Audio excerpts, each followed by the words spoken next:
Welcome back to another video. This one is going to be based on some parting tooling, and parts of the motivation for making this video was because of a bit of a parting off disaster which I had. I was parting off some mild steel, and I ended up damaging my parting blade, which is this one here. And I ended up bending the blade. It snatched in the work, and that was obviously operator error. I was probably feeding in too hard. I mean, you do need to feed quite hard with a parting blade, and especially an insert parting tool. You do need to put a bit more cutting pressure in. So I tried the other end, flipped it over, put a new insert in, and the same thing happened. And then this got me to thinking, well, maybe I need to think about my tooling setup here. So I had my solid tool post mounts on the machine, and the whole setup was pretty good. So the tool post is pinned to the solid mount, so that's good and solid. The tool post, as I've mentioned in a previous video where I described how I made this, is keyed to the T-slot of the cross slide. So this full length T nut here acts as like a key, so it's a good fit into there, and it's also a good fit into the T-slot on the machine. So that's constrained fore and aft and rotationally, so that's nice and solid. But the problem, I believe, is to do with the way the parting blade was mounted in this type of holder, and it just presents a bit of a cantilever between where the solid portion of the tool post is and where the cutting action is. It's not a huge cantilever, but it is a cantilever, and so with that disaster in mind, I set about looking at some alternative. The other thing is, for the compound slide, so this is a size A tool post, which is on this solid tool post mount. For my compound slide, I have a size AA tool post, and I have this parting blade arrangement for the compound slide. But part of the challenge that I had with this one was that I couldn't get centre height because the thickness of this tang was too great. I couldn't drop it down low enough to get centre height. So I had to remove some material off here, about 2.5mm came off there, so that I could get this at centre height. And I did some tests with this as well. Now this particular holder, or this blade, has a 4mm wide insert to it, which is quite a hefty width parting blade for something of this size. And I'll go on to show you in the video exactly what my thoughts are with regards to that. So I got in touch with Peter Vendlant of Pewe Tools, and to see what he had available, and he sold me these two tool holders. So these are an integrated parting blade holder. So this does away with having, a build up in cantilever length, and also reduces the number of interfaces. The thing that I don't like about this type of holder, and it's the same with this one, is that there's just too many interfaces, and there's too much of a turning moment, which forces the tool around, and also it just reduces the rigidity of the whole setup. So by reducing the width and minimizing the number of interfaces, then that makes for a much more rigid tool setup. And this is the size A tool holder for a parting blade. So I've tested both of these new ones, and I'll cut to a clip of that in a minute. So just as a quick comparison between the two types of parting blade holders, this one is one that I bought from RDG Tools, I think, and it's generic. It's designed to be used with any number of tool post systems. So as you can see, I've got mine mounted to my Multifix size AA holder, and you know, these may work okay for some people, and you know, I think if this didn't have a 4mm wide tip in it, it would probably work better. And this is the other parting blade holder that I was using when I was machining aluminium. This was working completely fine, but as soon as I started machining steel with it, it started to be a bit of a problem. When you look at the tool post as well, so this is one of those generic Chinese crap tool holders that I bought. I shouldn't have, but anyway, you live and learn. And what they'd obviously done was they'd milled some material off the bottom to be able to get centre height on a standard Myford Super 7. And so just reducing the height just makes this weaker here. It's just bad practice, bad practice. But it doesn't add to the stiffness of the holder. So it's no wonder I was having problems with it. So that's going. I won't be keeping that. But in comparison, what you get with the Pewe Tools holders is just what you'd expect from them, really. Just really well made holders. They work really well. They're designed to do a specific thing, which is to hold a parting blade, obviously. Yeah, so I'm very happy with them. They're really well made and they work really well.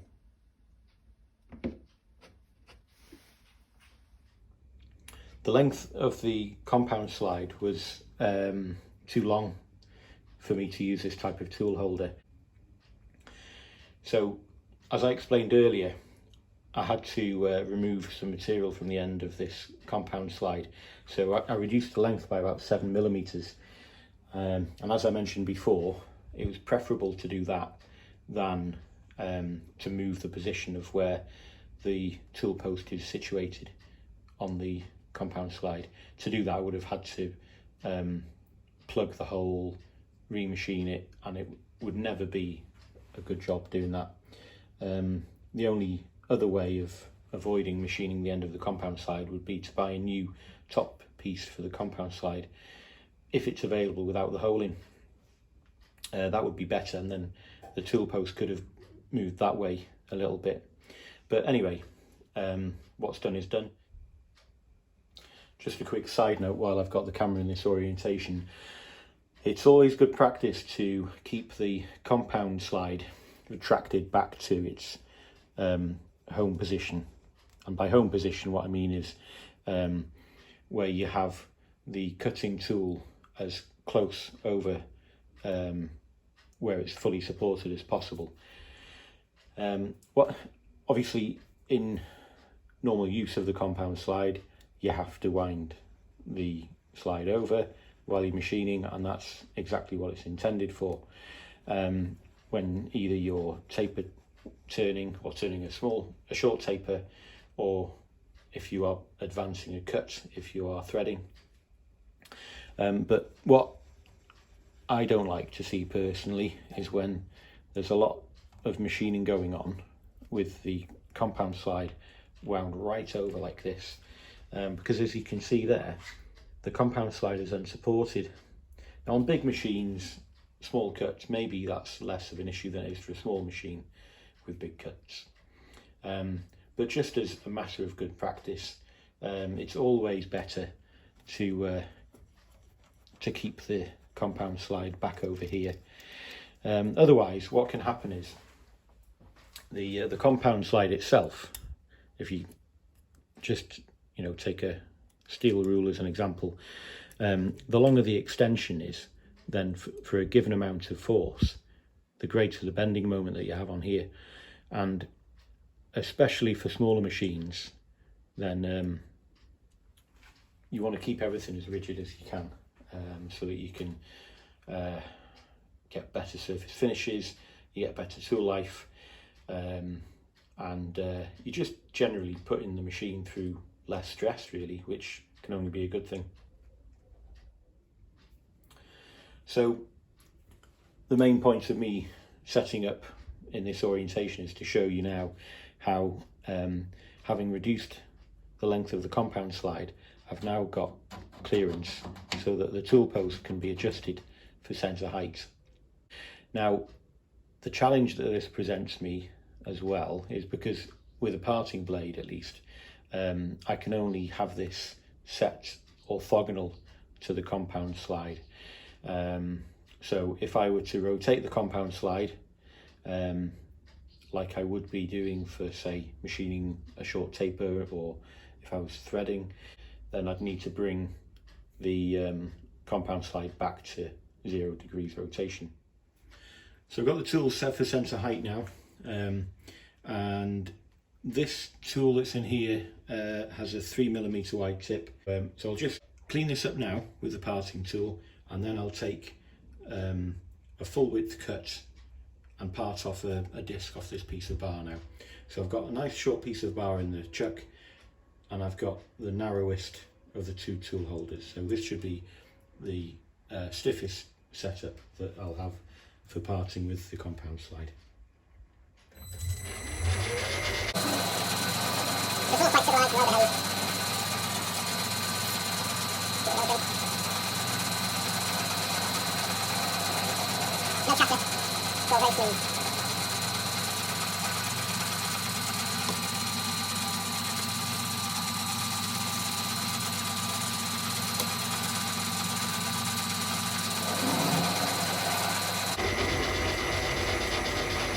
There's just the smallest amount of vibration just as it starts to make contact, but once that's done, then it's completely fine.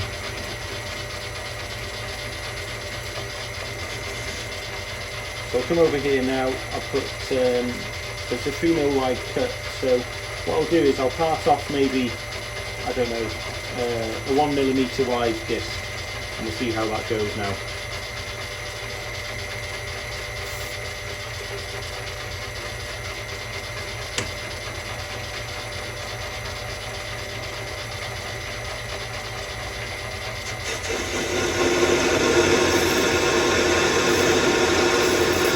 So it is getting warm. What I do is rigging up a cooling system on this machine. I'm just keeping it lubricated.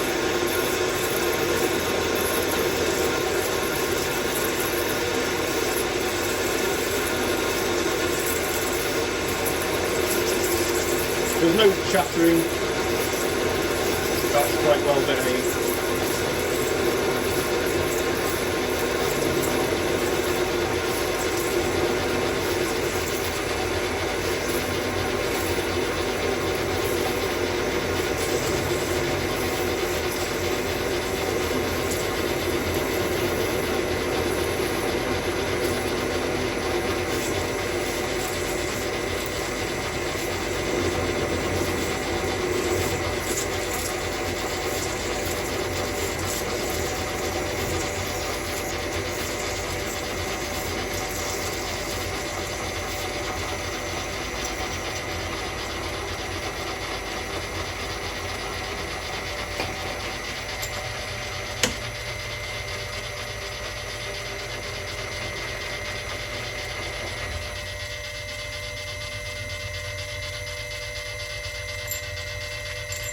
There we go.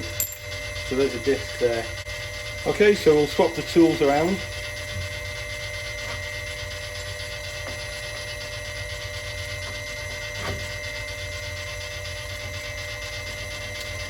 And we'll do the same thing with this one.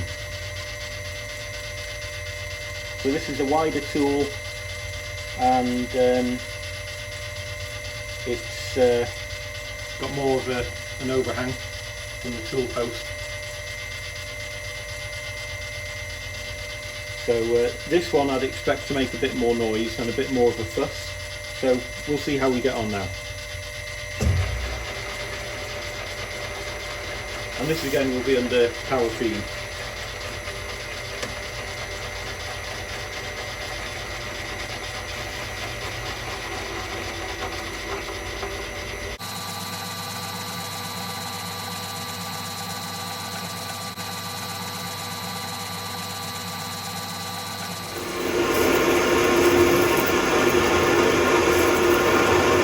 So again, there's no vibrations. It's not juddering, it's not chattering.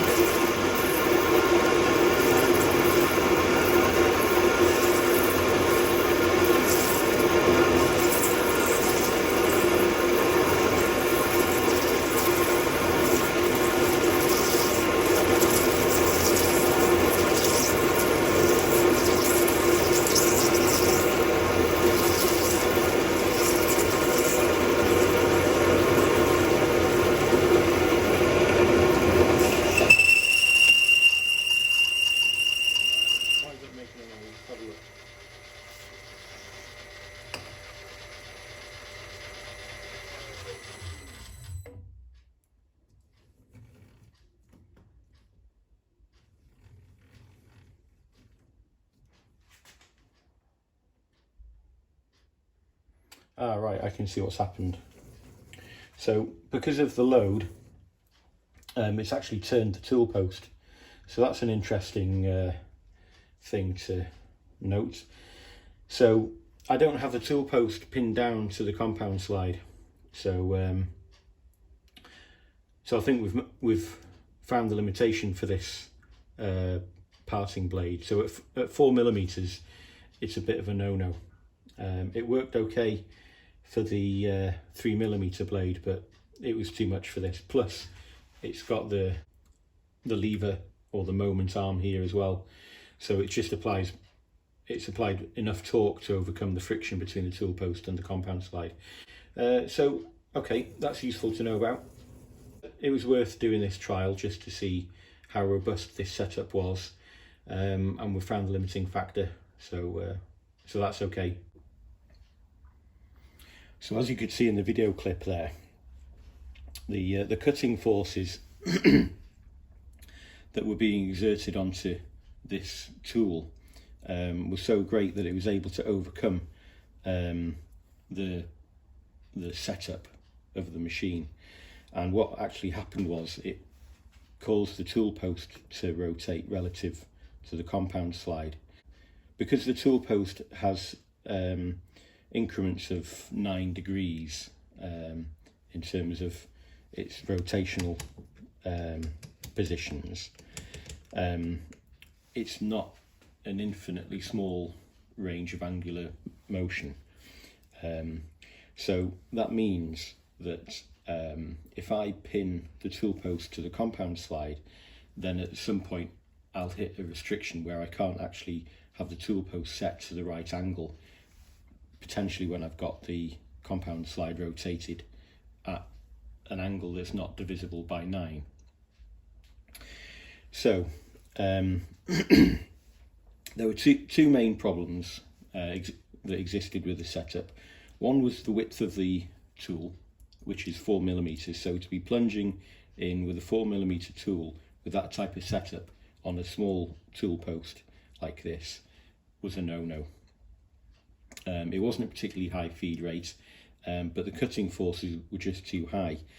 And then because of the width or the distance from the centre of the tool post out to the tool tip, there was just enough of a turning moment to force the tool around.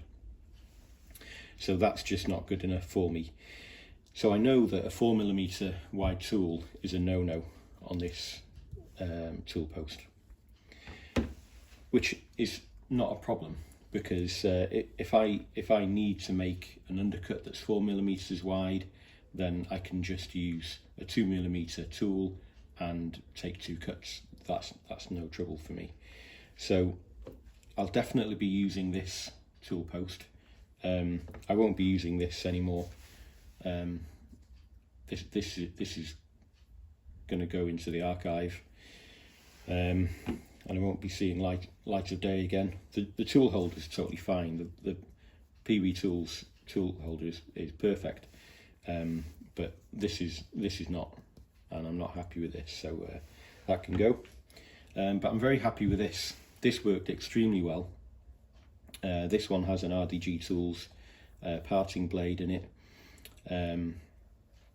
This one's well, the tool that was in the test that you saw in the video was a 3mm insert tool, and I've just swapped it out for a 2mm tool. So if 3mm works fine, 2mm will work even better.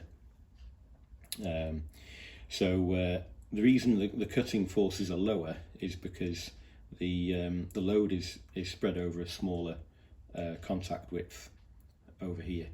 So the wider you make that tool tip, then the higher the cutting force goes, and we want to keep cutting forces low. As a future project, one of the things that I'm going to be looking at is this compound slide. Now, most of my machining is done without the compound slide. Most of my machining is with the solid tool post mounts, but I do want this to be a viable option for me. That's why I've invested in tooling for the size AA tool post, and so what am I talking about? The main area of concern is this right here. Underneath the compound slide is this circular taper or dovetail. So this fits down into a bore on the compound slide, and I'll insert a picture to show you what I mean. And then there's 2 plungers that are screwed in either side to lock onto this. So they come in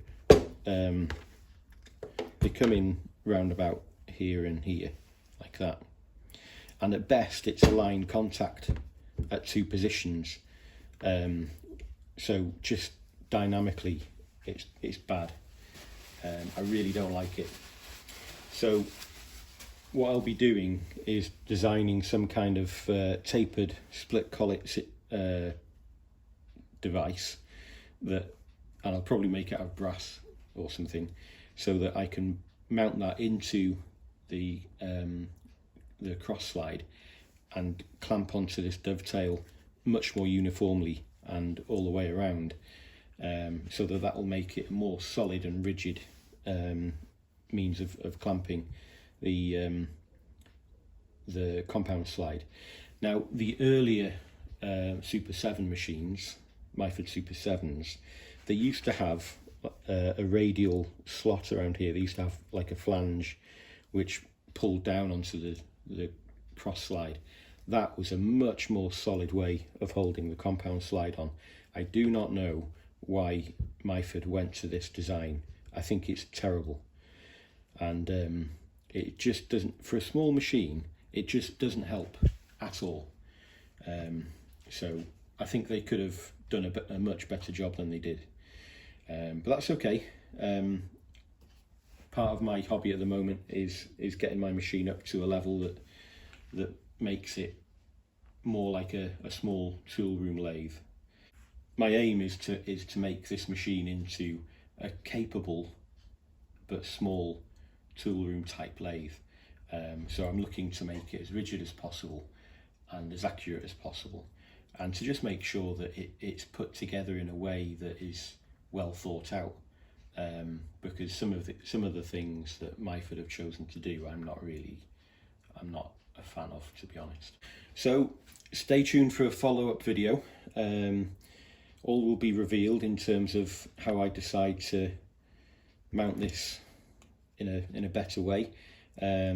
Hopefully it'll be an improvement over what's here now, and it will offer more rigidity and a better set of dynamics for machining with.